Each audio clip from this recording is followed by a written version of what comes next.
For any respectable man, a promotion to knighthood ushered in new rules and responsibilities. In both conduct and performance, knights were meant to stand above other soldiers and men-at-arms. They were supposed to be greater fighters, greater citizens, and greater men. In truth, though, many knights took advantage of their status and lent upon it for selfish means. And when called upon for battle, they would serve only grudgingly, especially if the end goal was in opposition to their own views. But one young knight there was in the Seven Kingdoms who proved not only to be a masterful showman, but an ambitious soldier as well. This man was Loras Tyrell. Hello everyone, and welcome back to Exploring Fiction. The Knight of Flowers, through his renowned good looks and skill in tournaments, garnered massive fame throughout Westeros, though it was unclear how these traits would translate to a true battlefield. Still, he was named to the Kingsguard, and although the reasons behind his appointment to the position may have been sinister, it was a great honor nonetheless. And when a bitter ally issued a command for Ser Loras to lead a doomed campaign, he answered the call. Regardless of the outcome of the battle, or his purpose in being there, the Knight of Flowers demonstrated that he was more than the flashy figure that existed on the surface. So, who exactly is Loras Tyrell, and why is he such an interesting character? Let's explore. Loras Tyrell was born in the year 282 AC in Highgarden to Lord Mace Tyrell and his wife, Lady Allery Hightower. He was the third son of the ruling couple of the Reach, younger brother to Willis and Sir Garland, and older than his sister Lady Marjorie.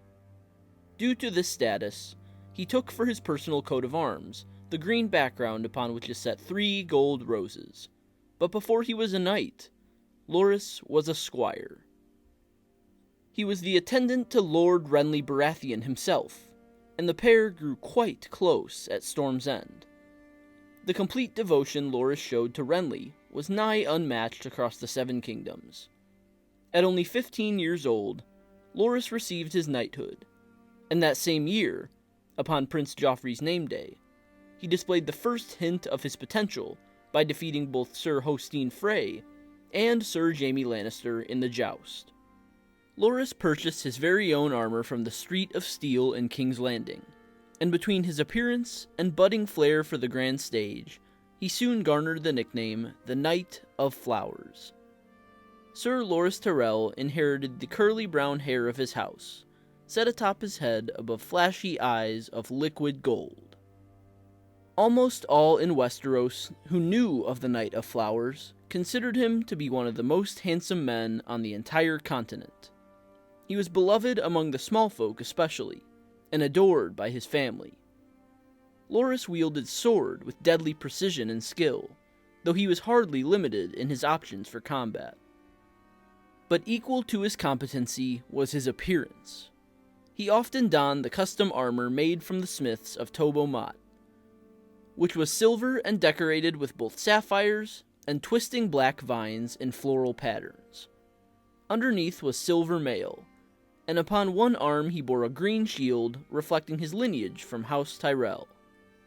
Upon his helm were molded golden roses, and from his very cloak hung forget-me-nots, so as to further clarify his identity. However, when Ser Loras made an appearance either in the joust or on the field, few there were who could not pick him out from a crowd.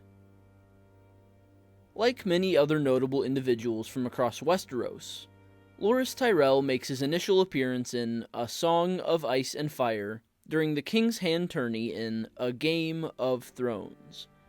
In the contest, he wears his engraved armor and cloak sewn with flowers, and the women and girls in the crowd wilt at his mere presence.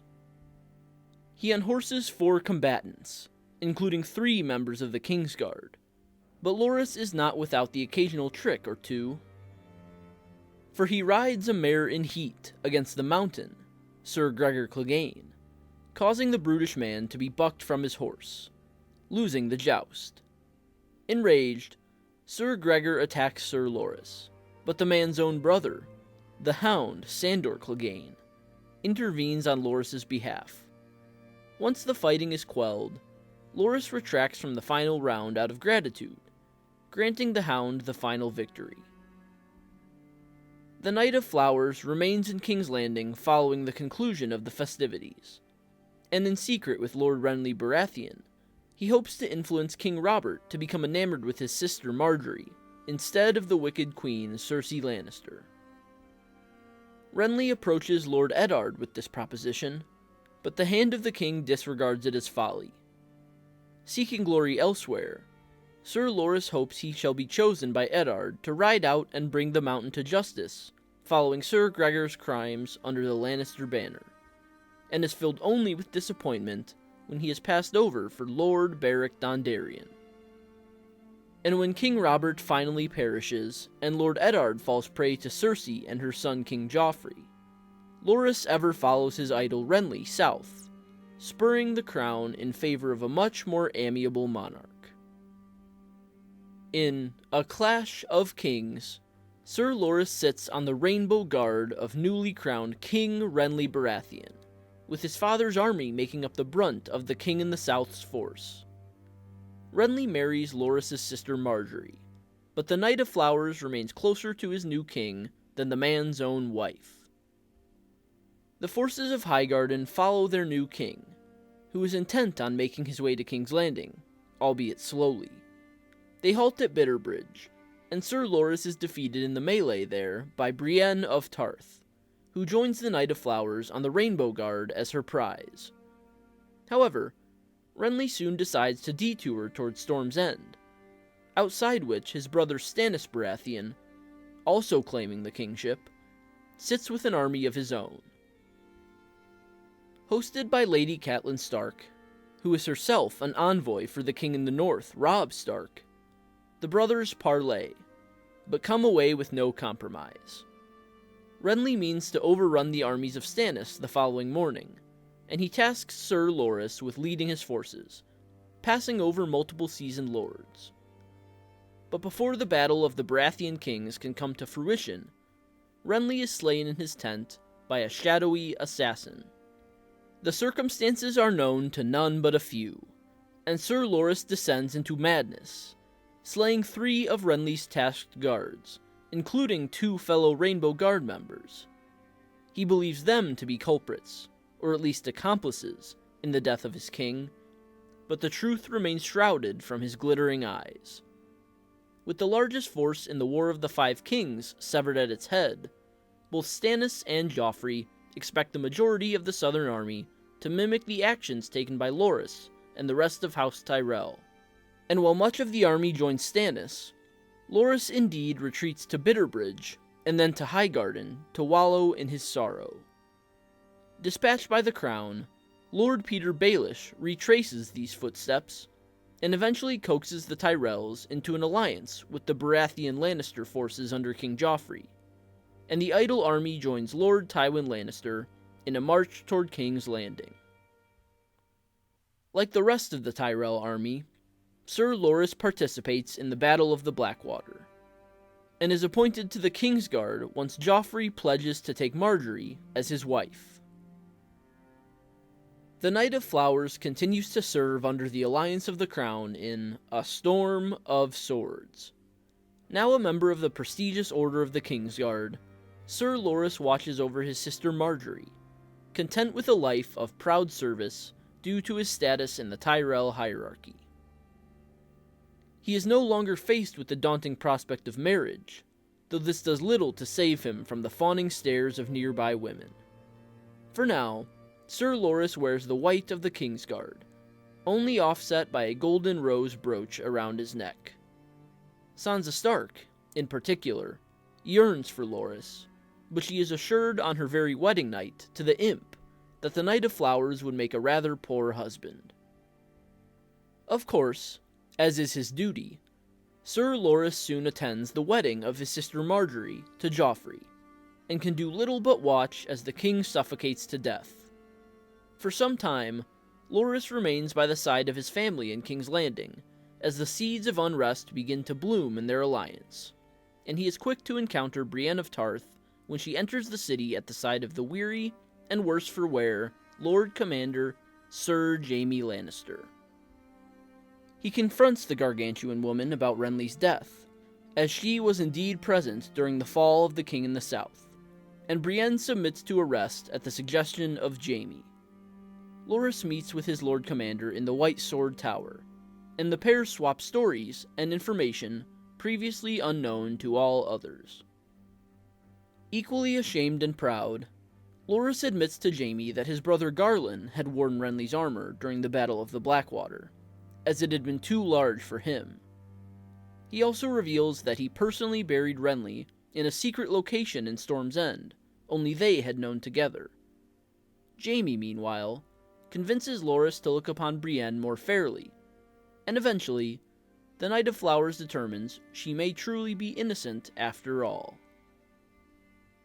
At the onset of A Feast for Crows, Ser Loras shares in the unenviable task of standing vigil over the corpse of Lord Tywin Lannister with Ser Jaime.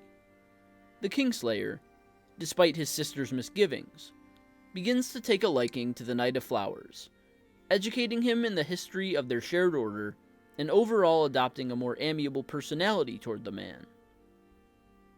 With his sister now slated to marry Tommen, new king and younger brother to the departed Joffrey, Loras spends much of his time with the boy, and Tommen too becomes devoted to the third son of Highgarden. Loras offers to train his charge in the way of the sword, but Cersei spurns him. As Jaime soon departs to quell the unrest in the Riverlands, he places his support behind Ser Loras for the interim command of the Kingsguard, further irritating the Queen Regent. Soon, though, Cersei finds a suitable, if not perfect, excuse to rid herself of the dazzling Kingsguard. The Ironborn have taken the Shield Islands, but the Redwyne fleet of the Crown is unable to respond as they are entrenched in a siege of Dragonstone. Playing straight into Cersei's hands, Ser Loras volunteers to personally take charge of the siege, allowing the Redwyne fleet freedom to meet Euron Greyjoy in battle. And so, Ser Loras sets off for Dragonstone, leaving Cersei with what she believes to be unchecked potential and power in King's Landing. Soon, news arrives in King's Landing that the Knight of Flowers has succeeded in capturing the Draconic Castle, but it has come at a grave cost indeed. Offer of single combat thrown aside, Ser Loras led the assault himself, and suffered grave wounds in the fray. The Knight of Flowers lies burning, bludgeoned, and barely living in a savage battle of Cersei's making. And in A Dance with Dragons, Ser Loras is reported to be dying of his wounds at Dragonstone, where his men find no valuables or any hidden weapons of worth in the twilight days of the war. It is as if his first great campaign is a folly and a waste. But despite this, Loras displays valor to match his skill. The bravado and charm of Ser Loras Tyrell are never in question. Almost all of the women of Westeros are smitten by his combination of appearance and competence, and most other common knights and men-at-arms yearn for his skill. But the Knight of Flowers is cautious with his allegiance. Since his time as a squire, he has idolized Lord Renly Baratheon, and the pair grew quite close in their time spent together. Of course, Ser Loras serves first the realm, then his family, and then Lord Renly. But when unrest fractures the Seven Kingdoms into 5 quarreling factions, he chooses devotion. House Tyrell casts its support behind self-proclaimed king Renly Baratheon, and Ser Loras is his most ardent supporter. Renly names him Lord Commander of his Rainbow Guard, and the Knight of Flowers is ever by his side. The king in the south bides his time, indulging in pleasantries in a time of war, for he possesses the largest army of all. Ser Loras continues to prove his worth in the climate of fighting for entertainment, but true conflict brews on the horizon. But disaster strikes, and King Renly is felled under mysterious, and suspicious circumstances. The man Loras worshipped and loved is gone, and he descends into madness, cutting down fellow Rainbow Guard members and accusing all nearby of treason and murder. The offer stands for all of the King in the South's forces to integrate into the armies of Stannis, but House Tyrell, Loras chief among them, harshly declines. Renly, the one he cared about above all else, is dead, and he would rather return to his home and nurse his wounds than join the cause of another. And so, Loras, and the rest of Renly's loyalists, retreat to Bitterbridge and then to Highgarden. Through negotiations with the shrewd Littlefinger, they eventually enter into an alliance with the Crown, and assist in crushing Stannis at the Battle of the Blackwater. Now, despite his earlier misgivings and allegiance, Ser Loras once again serves the man, or boy, on the Iron Throne. His sister Margaery is a key cog in the wartime pact, but Ser Loras proves both a dutiful soldier and a great thorn protruding from the golden rose of Highgarden. While Ser Jaime Lannister takes a liking to Loras due to his dedication to the Kingsguard and his king, Cersei can only see him as she sees all outside herself, a pawn of a greater game that is waiting for the opportune moment to pounce. Instead of looking upon Loras as a caring older brother to Margaery and protective guardian to Tommen, she beholds him as an enemy hiding in plain sight, plotting in the shadows to turn her son against her and the people toward Margaery. And so, Cersei does some plotting of her own, and manipulates Loras into setting off on a quest sure to end in great bloodshed. The siege of Dragonstone proceeds as envisioned, but Loras leads it anyway. He suffers gruesome, possibly mortal injuries, but he does so out of his sense of duty, to his family, to his king, and to his realm. He lies dying on the Gothic rock off the eastern coast, while his idol is already gone and buried, and his family seems a world away. Even if he is hungry for glory, Loras displays discipline and valor of his own making. Ser Loras Tyrell was the pinnacle of that which all young knights aspired to be. He was handsome, he was exuberant, and above all, he was skilled. Days of great conflict were both behind and ahead of him, and so he hardly had the chance to test his merit in a truly deadly setting until the War of the Five Kings. But the Knight of Flowers still left an impression upon all who beheld him. He followed Lord Renly dearly, especially once he became King Renly, and despaired upon the man's wicked demise.